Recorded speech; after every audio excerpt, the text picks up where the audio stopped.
Hello everyone, good morning to all. कैसे हैं आप सभी? उम्मीद करते हैं आप सब अच्छे होंगे। आज हम 7 दिसंबर 2025 की संडे की इम्पोर्टेंट न्यूज़ को हम कवर करने वाले हैं। तो ये हमारा डेली न्यूज़ एनालिसिस का सेशन रहता है। यूपीएससी से रिलेटेड करंट अफेयर्स की हम यहाँ पर टॉपिक करते हैं। इसमें हमारे जो मेजर सब्जेक्ट होते हैं, polity IR, history art and culture, economy, science and tech, environment, इसके साथ ही एक जियोग्राफी भी हमारा मेजर सब्जेक्ट है। तो चलिए शुरू करते हैं हमारे इस आज के सेशन को। शुरू करने से पहले हमने कल आपको दिया था question of the day, which bank among the following is owed the greatest amount for fugitive economic offenders, एफयूज। कौन सा ऐसा बैंक है? तो ये ऑप्शन है सी, यानी कि state bank of India is correct option. चलते हैं आज की न्यूज की तरफ।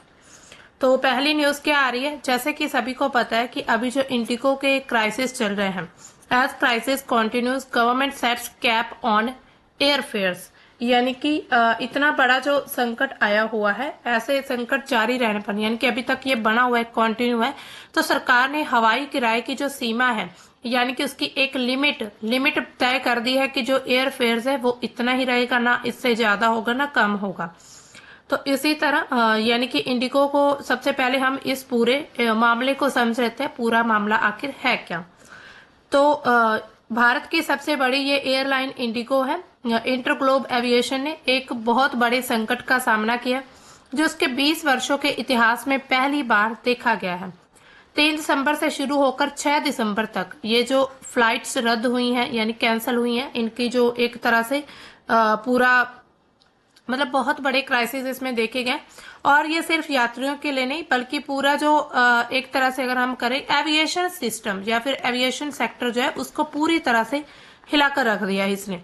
और इंडिगो के पास घरेलू बाजार में 60% से ज्यादा हिस्सेदारी, यानी कि 60% से ज्यादा अगर हम देखें इन्वेस्टर्स या फिर पार्टनरशिप, तो ये हमारे घरेलू बाजार की है। तो इसी वजह से एक तरह से ये मोनोपली जो पूरी कंपनी हम कह सकते हैं, ये बढ़ती जा रही है। अब देखिए हुआ क्या था, इंडिगो की सफलता हमेशा मतलब उच्च आवृत्ति कम लागत मॉडल वाली हमेशा से जानी जा रही मतलब हम उसको जानते हैं। और इसके साथ ही अगर हम देखें तो कुछ ऐसे नियम बनाए गए थे। नियम क्या थे? जिसके कारण क्या हुआ, जब ये नियम बनाए गए तो एफडीटीएल यानी कि फ्लाइट ड्यूटी टाइम लिमिट, जिसमें कुछ बदलाव किए गए। तो उसके बाद इसमें जो है पायलट स्टाफ, इनकी शॉर्टेज हो गई। पायलट स्टाफ की शॉर्टेज होने के कारण क्या हुआ कि फिर मतलब कि फ्लाइट्स कैंसिल हुई। पहले दिन जब 200 प्लस फ्लाइट्स कैंसिल हुई थी और उसमें बहुत सारे यात्रियों को मतलब कि बहुत सारी प्रॉब्लम्स का सामना करना पड़ा। इसी तरह धीरे धीरे ये क्राइसिस बढ़ते गए और फिर लोगों ने एयरपोर्ट के अंदर ही उन्होंने टर्मिनल पर ही उन्होंने प्रोटेस्ट करना शुरू कर दिया था इंडिगो के अगेंस्ट। तो अब देखिए गवर्नमेंट ने इसके लिए क्या किया है, तो यात्रियों को थोड़ी राहत देने के लिए अब देखिए एक मान लीजिए एक कंपनी की जैसे इंडिगो की फ्लाइट्स कैंसिल हुई, तो बाकी जितनी भी फ्लाइट्स होंगी या जितनी भी एयरलाइंस है, उनकी जो किराया है वो बहुत ज्यादा बढ़ जाता है उनमें, मतलब उन्होंने अपने किराए में बहुत ही ज्यादा बढ़ोतरी कर लेते हैं। तो इसी तरह अब देखिए इंडिगो संकट के बीच सरकार ने क्या राहत दी है, तो जो नागरिक उड्डयन मंत्रालय उसके माध्यम से ये सख्त कदम उठाया गया और घरेलू उड़ानों के लिए अधिकतम किराया सीमा जो है वो तय कर दी गई है। इसमें क्या रहेगा, 0 से 500 किलोमीटर तक अगर किसी ने जाना है तो 7500 रुपए उसका, इस डिस्टेंस के लिए 7500 उसका किराया। इसके बाद 500 से लेकर 1000 के बीच 12,000 रुपए किराया है। 1000 से लेकर 1500 किलोमीटर के बीच रहेगा 15,000 एंड 1500 से लेकर 2000 किलोमीटर के बीच रहेगा 18,000 एक टिकट रहेगी। 2000 से अधिक अगर किसी ने जाना तो 20,000 किराया रहेगा। अब देखिए सरकार का उद्देश्य क्या है इसको लेकर, एक तो यात्रियों को राहत देना, ताकि उनके सामने जो ये फाइनेंशियल प्रॉब्लम्स आ रही हैं उनसे निपटा जा सके। इसके साथ ही कुछ नागरिक जिसमें छात्र होते हैं, मरीज होते हैं और संवेदनशील जो यात्री, उनको मनमाने किराए से बचाना होता है। इसके अलावा सभी एयरलाइंस जो है उनको इन सीमाओं की कड़ाई से पालन करने का आदेश भी दिया गया, यानी कि सभी के द्वारा इसका पालन किया जाएगा। ठीक है, तो इसी तरह हमने मतलब देखा जो किराया कैप तय किया गया, इसके साथ रिफंड की सहायता भी देने की बात हो रही है सभी रद्द उड़ानों के लिए, यानी कि जो फ्लाइट्स कैंसिल की गई उनका जो किराया ऑलरेडी जो मतलब किराया होता है, फिर वो पहले ही कट जाता है, तो उनको रीपे करने की भी बात हो रही है। इसके साथ ही रेलवे की सहायता 89 जो है स्पेशल ट्रेन चलाई गई हैं, जैसे कि जम्मू से लेकर नई दिल्ली राजधानी में। इसके अलावा डीजीसीए कार्यवाही की कोशिश की जा रही, यानी कि वो की जा रही। इसके अलावा अगर हम आर्थिक और मार्केट प्रभाव देखें, यानी कि इकोनॉमिक पर क्या अर्थ पड़ा है भारत की, तो शेयर रेट है 5 दिनों में 9 से 10% तक गिर चुके हैं शेयर्स। और इसके साथ ही मार्केट कैप जो वो 2 लाख करोड़ से नीचे आ चुकी है। राजस्व की हानि हो रही है, कैसे? रिफंड, मुआवजा, रद्दीकरण से अरबों का नुकसान होगा। इसके अलावा एयर इंडिया को फायदा मिलेगा, जो और ज्यादा कॉम्पिटिटर्स हैं इसमें, लेकिन पूरे क्षेत्र की जो छवि है वो पूरी तरह से खराब हो जाएगी इंडिगो की। दीर्घकालिक प्रभाव क्या रहेंगे? इंडिगो ने अपने 800 से ज्यादा पायलट भर्ती करने की योजना बनाई है। इसके अलावा नॉर्मल स्थिति की बात करें तो ये 4 से 5 दिन में होने की संभावना है। तो ये संकट क्या साबित करता है कि लीन मॉडल, यानी कि कम स्टाफ या फिर अधिक दक्षता जो है उसमें विफल हो जाता है। इंडिगो को एकाधिकार जो है वो पूरे बाजार को जोखिम में डाल सकता है। एक कंपनी की जो चूक है उससे लाखों लोग प्रभावित होते हैं। पायलट यूनियन ने एफडीटीएल छूट को एक तरह से सुरक्षा का खतरा बताया है कि एफडीटीएल जो है उसमें छूट दी गई है। भविष्य में नियामक अनुपालन, बफर स्टाफ और पारदर्शिता लेकर आना बहुत जरूरी है। तो इसी तरह यहाँ पर हम देख सकते हैं कि जो ये गवर्नमेंट के द्वारा स्टेप लिया गया, ये मिडिल क्लासेस या फिर किसी ऐसे यात्रियों को लेकर जिनको बहुत ज्यादा फेयर में दिक्कत होती रहती है। इसके साथ अब हम चलते हैं नेक्स्ट न्यूज की तरफ। नेक्स्ट न्यूज क्या आ रही है हमारी, ये है कि यूएस की जो टीम है वो नेक्स्ट वीक विजिट करने वाली है इंडिया में, टैरिफ पर बातचीत करने के लिए बाइलेटरल ट्रेड एग्रीमेंट। तो जैसे कि हमें पता है, हाल ही में अभी जो रशिया के द्वारा भारत का दौरा किया गया, रशिया के प्रेसिडेंट के द्वारा 4 से 5 दिसंबर तक उन्होंने भारत में रहकर डिस्कशन वगैरह किए, अपने समझौते जो साइन करके गए हैं या फिर समझौते पर जो भी बातचीत हुई। अब उसके बाद तुरंत ही यूएस टीम जो है वो भारत में एंटर हो रही, यानी कि भारत में आ रही है दौरा करने के लिए, टैरिफ पर बातचीत करने और बाइलेटरल ट्रेड एग्रीमेंट पर। तो India and US are working to finalise the first track of the proposed bilateral trade agreement. A team led by the Deputy U.S. Trade Representative Rick Switzer will visit Delhi on December 10 to 12. 10 से 12 दिसंबर के बीच वहां के जो US trade representative है भारत में पहुंचेंगे। The Indian team will be led by the joint secretary Darpan Jain. Discussion will focus on the tariff issue. Tariff issue पर discussion होगा। This will not constitute an official round of negotiations, यानी कि एक तरह से इसमें कोई भी ऑफिशियल राउंड नेगोशिएशन का नहीं रहेगा। अब देखिए इसका उद्देश्य समझते क्या है। आपको जैसे कि पता ही है, फ्री ट्रेड एग्रीमेंट जो होता है एफटीए, इसके साथ ही बायलेटरल ट्रेड एग्रीमेंट यानी कि द्विपक्षीय व्यापार समझौता। तो इसमें अगर हम देखें पृष्ठभूमि क्या है, इसका उद्देश्य क्या है, समझौते का लक्ष्य क्या रहेगा। भारत और अमेरिका जो है फरवरी 2025 में शुरू हुए बायलेटरल ट्रेड एग्रीमेंट पर बातचीत काम कर रहे हैं, जिसका पहला चरण जो है वो शरद ऋतु 2025 तक पूरा करने का लक्ष्य था।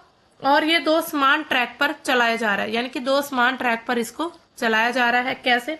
पहला क्या है ट्रैक इसमें, फ्रेमवर्क ट्रेड डील। पहला इसमें जो है फ्रेमवर्क ट्रेड डील। तो इसमें क्या, टैरिफ मुद्दों पर जो है तत्काल समाधान की बात है, जैसे कि भारतीय निर्यात पर जो लगे हैं 25% टैरिफ, इसके अलावा एक्स्ट्रा जो जुर्माना लगा दिया गया है 25%, यानी कि रूस से हम जब कच्चा तेल खरीदते हैं उसके कारण ये 25% लगा है, कम या फिर इसको हटाना। इसके साथ ही दूसरा यानी कि व्यापक बायलेटरल ट्रेड एग्रीमेंट, लंबी अवधि का ये एक समझौता था और द्विपक्षीय व्यापार को 2030 तक 500 अरब डॉलर करने का एक लक्ष्य रखा गया था। और टैरिफ का पूरा मुद्दा के अगर हम समझे तो अमेरिका ने रूसी तेल आयात के कारण भारतीय सामान पर काफी सख्ती लगा दी थी, जिससे अक्टूबर 2025 में भारत जो है अमेरिकी निर्यात जिसमें 8.58% तक गिरकर जो है 6.3% हो चुके हैं। इसके साथ भारत जो है 50% अतिरिक्त टैरिफ को पूरी तरह से हटाना और पारस्परिक टैरिफ को 15 से 16% तक कम करने की मांग कर रहा है।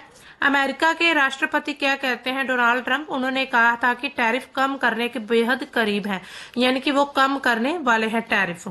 इसके अलावा अब तक की जो है 6 दौर की वार्ताएं पूरी हो चुकी है। इसके साथ ही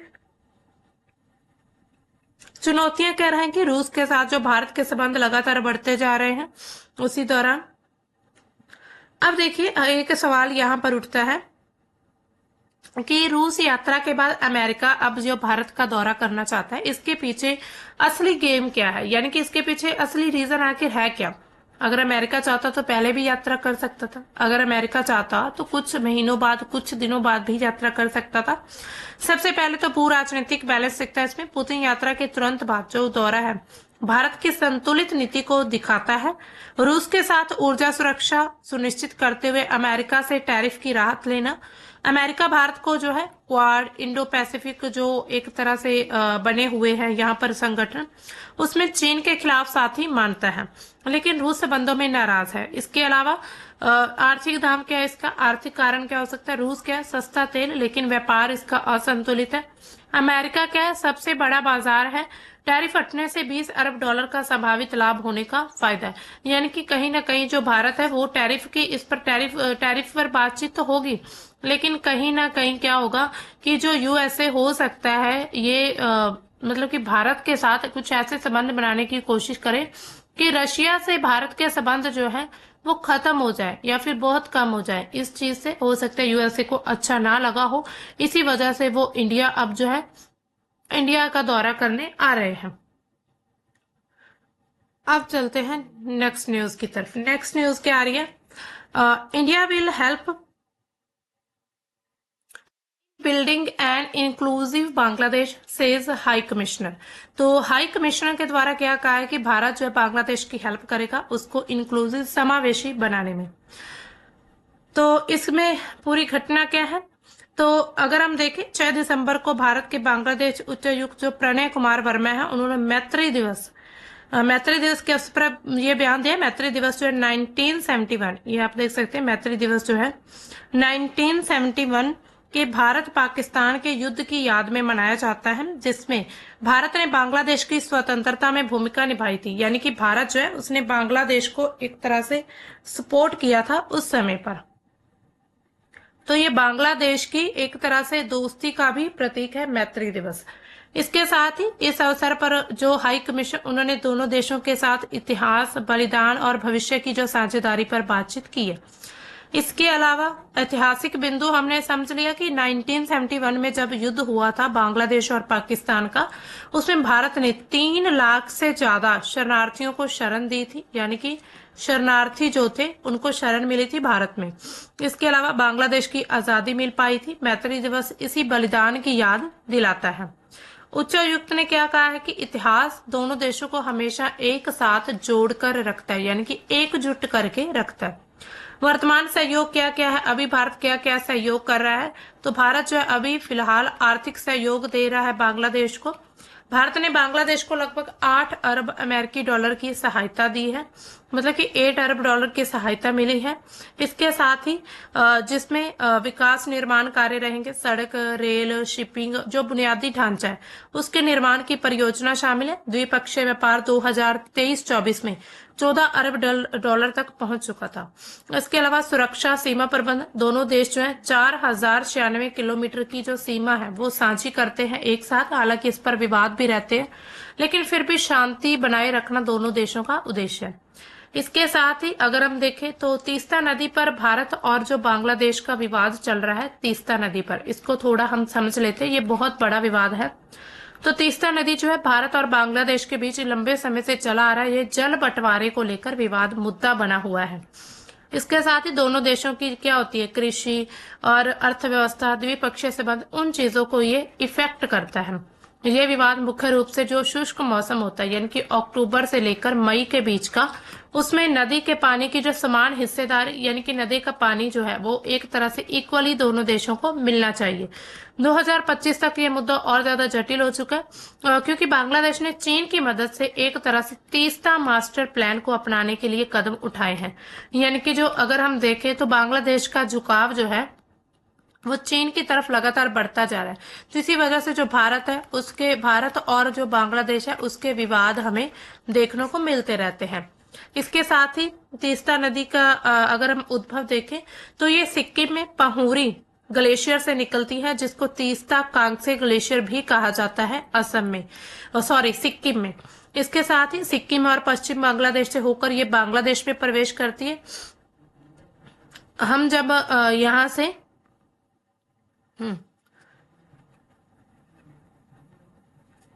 यहाँ से जब हम देखते हैं यहीं पर ही, तो सिक्किम से निकल कर आती है बांग्लादेश, ये ऐसे पश्चिम बंगाल से होकर, सॉरी सिक्किम यहाँ पर, इससे निकल कर ऐसे आती है और फिर बांग्लादेश में प्रवेश करती है।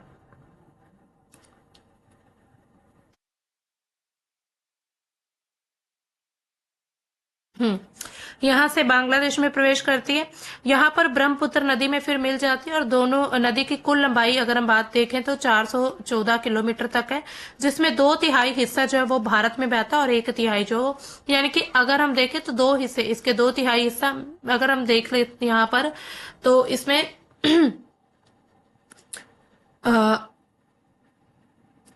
करीब करीब 70% के करीब जो हिस्सा है वो भारत में रहता है और इसके साथ ही जो 30% का हिस्सा वो बांग्लादेश में। इसका जल प्रवाह कहाँ पर है? नदी का औसत वार्षिक जल प्रवाह जो वो 60 अरब घन मीटर तक है, लेकिन मानसून में 50 BCM तक रहता है।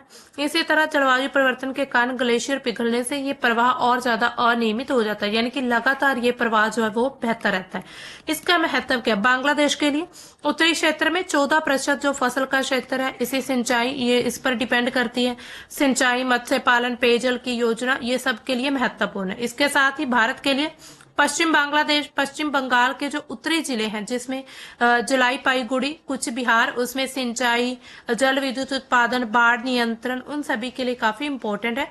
सिक्किम में कई जल विद्युत परियोजनाएं भी शामिल है, जो कि गजोल डोबा बैराज पानी का प्रबंधन करता है। इतिहास अगर हम देखें तो 1983 से लेकर ही इसका जो समझौता है वो अस्थायी रूप से चला आ रहा है। अब देखिए 2015 में जो नरेंद्र मोदी ने यात्रा में वादा किया था, लेकिन उसमें कोई भी प्रगति नहीं हुई थी। इसके साथ 2021 में शेख हसीना की भारत यात्रा में चर्चा हुई, लेकिन उस समय पर भी कोई समझौता नहीं हुआ था इस विवाद को लेकर। 2019 से 24 के बीच काफी मंत्रियों की जो बैठकें होती रही, लेकिन उसमें कोई भी नतीजा नहीं निकलता रहा। इसमें भारत का पक्ष क्या है? पश्चिम बंगाल के जो किसान हैं उनको चिंता है, कम पानी अगर मिलेगा तो 6 जिलों की जो कृषि होगी वो प्रभावित होगी। पर्यावरण मुद्दे, यानी कि जलाशय में गाद वगैरह जमा हो जाएगी, वाष्पीकरण से पानी की बहुत ज्यादा हानि होगी। रणनीतिक क्या इसमें महत्व है? सिलीगुड़ी कॉरिडोर के नजदीक होने के कारण सुरक्षा की चिंताएं भी लगातार बढ़ती रहती हैं। हमें जैसे कि पता ही है कि जो लगातार सिलीगुड़ी कॉरिडोर है उसमें जो चीन है वो अपनी पहुंच को लगातार, प्रभाव को लगातार बढ़ाता जा रहा है। तो इसी वजह से भारत को इस चीज के लिए भी कहीं ना कहीं दिक्कत, यानी कि एक तरह से मुसीबत पड़ सकती है। इसके साथ बांग्लादेश क्या कहता है?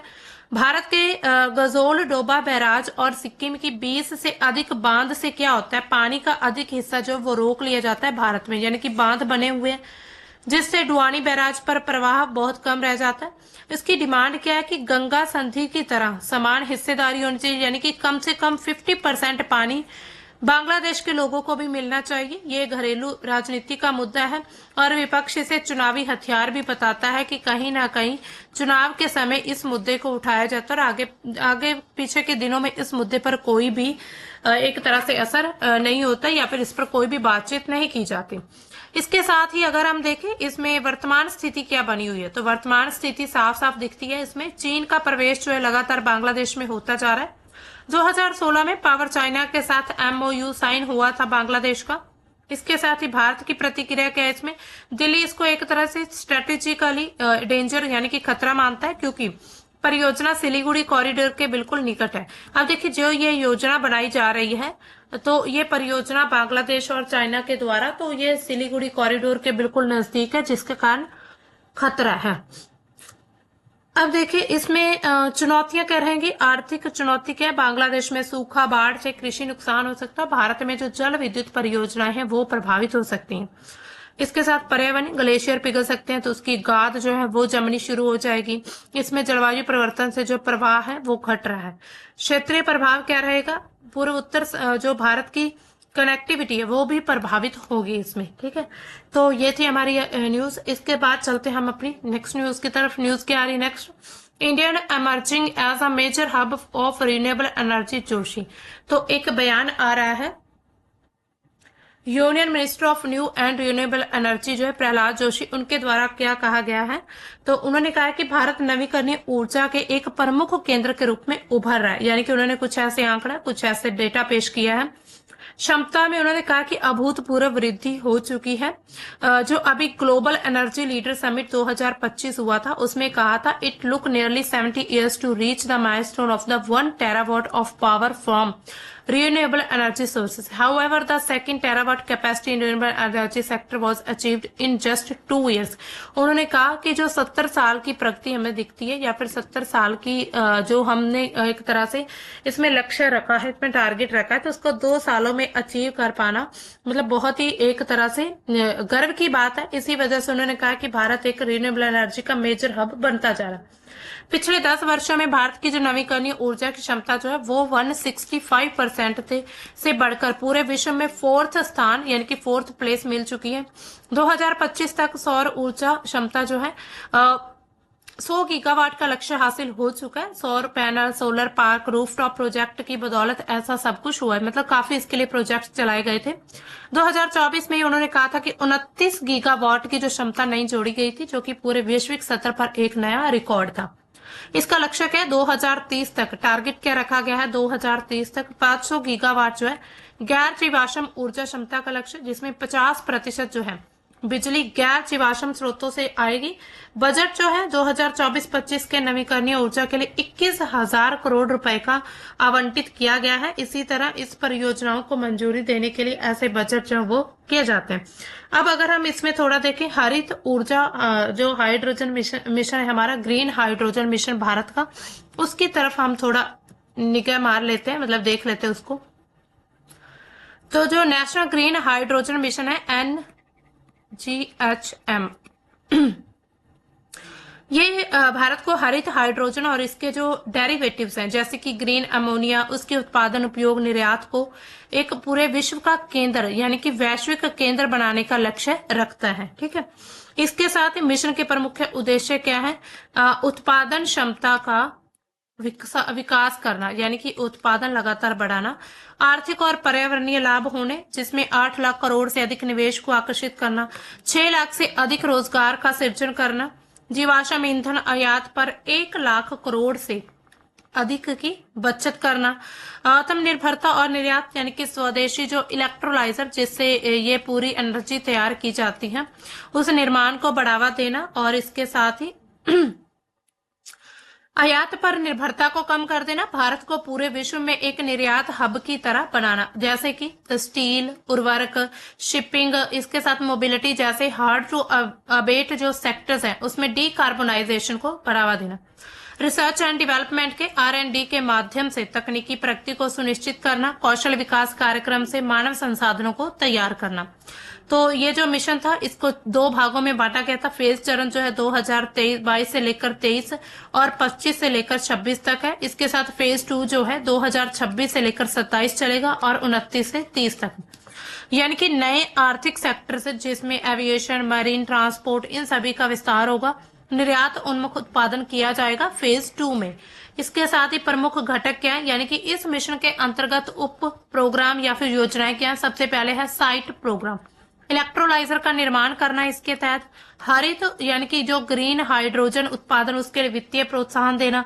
दूसरा है पायलट प्रोजेक्ट, जिसमें क्या होगा, स्टील, शिपिंग, मोबिलिटी, बायोमास, इन सभी से हाइड्रोजन उत्पादन पर फोकस करना। इसके साथ रिसर्च एंड डेवलपमेंट की एक स्कीम है, 400 करोड़ जो आवंटित कर दिए गए इसके लिए, और 23 प्रोजेक्ट पर कार्यरत चल रहे हैं उत्पादन, भंडारण, सुरक्षा पर। इसके साथ ही टेस्टिंग इंफ्रास्ट्रक्चर भी एक प्रोजेक्ट है, इसमें 200 करोड़ रुपए तक का जो फाइनेंशियल ईयर 2025-26 है उसके लिए, और वैल्यू चेन में अंतरालों को भरने के लिए ये जो बजट आवंटित किया गया। निर्यात को प्रोत्साहन देना, ग्रीन अमोनिया के लिए रिक्वेस्ट फॉर सिलेक्शन, जैसे कि अगस्त 2025 में महाराष्ट्र में 70,000 MT की क्षमता का ERA कर दिया गया था। इसके साथ ही उपलब्धियां क्या है इसकी, तो उत्पादन क्षमता बढ़ती हुई नजर आई है। इसके साथ ही नीतिगत समर्थन भी मिला है। 2025 से पहले जो कमीशन प्रोजेक्ट्स उनके लिए 25 साल तक इंटर स्टेट ट्रांसमिशन शुल्क की माफी हुई है। भूमि आवंटन और रिसर्च रिन्यूएबल एनर्जी पहुंच में और ज्यादा तेजी आई है। इसके बाद चुनौतियां क्या है इसमें? उच्च लागत प्रभाव, क्योंकि ऐसे जो मिशन होते हैं उनके लिए लागत भी बहुत ज्यादा रहती है। उच्च लागत है, इसके साथ मांग अनिश्चित है, लंबी अवधि की मांग स्पष्ट न होना और पूरे विश्व में ग्रीन परिभाषा में भिन्नता। इंफ्रास्ट्रक्चर क्या है? इसमें भूमि ट्रांसमिशन आपूर्ति श्रृंखला की जो हमें कमी देखने को मिलती है। इसके साथ ही समन्वय क्या है? बहु सेक्टरल प्रयास जो है उनकी आवश्यकता है एक। उसके साथ ही राज्य स्तर पर जो नीतियां हैं उन पर चर्चा की जा रही है। ये जो नेशनल ग्रीन हाइड्रोजन मिशन है भारत को 2070 तक नेट जीरो के लक्ष्य की तरफ लेकर जा रहा है। साथ ही ऊर्जा सुरक्षा को और ज्यादा मजबूत किया जा रहा है। जो अगला चरण रहेगा उसमें निर्यात पर फोकस किया जाएगा मोस्टली, जैसे कि दक्षिण पूर्व एशिया में अंतर्राष्ट्रीय सहयोग बढ़ेगा इससे अगर हम निर्यात करेंगे तो। मिशन न केवल पर्यावरण संरक्षण के लिए बल्कि एक तरह से भारत का आर्थिक स्रोत भी बनेगा। जो भारत का हम कह रहे हैं कि भारत जो है विश्व गुरु बनता जा रहा है या फिर आगे लगातार बढ़ता जा रहा है, तो उसी तरह ये आर्थिक विकास में भी ऐसे मिशन सहयोग देते हैं। अब चलते हैं हमारे क्वेश्चन ऑफ द डे की तरफ। हमने आज आपको क्वेश्चन दिया है, where Y were Sonali Khatun and her child pushed into Bangladesh in June. तो ये आप ऑप्शन है, they were deported due to criminal charges, they crossed the border voluntarily, they were part of the passport violation case on suspicious of being Bangladeshi nationals. तो इसका सही option जो आपने हमें कमेंट सेक्शन में बताना होगा। तो दोस्तों हमारा आज का जो द हिंदू का सेशन था इतना ही था, इंपॉर्टेंट न्यूज थी सभी। और इसके बाद जो आज की हमारी न्यूज एक तो रह जाएगी, वो हम उनको कल के सेशन में कवर कर लेंगे। तो दोस्तों मिलते हैं हम अपने कल के नए द हिंदू के सेशन में। तब तक के लिए बाय, थैंक्स फॉर वॉचिंग।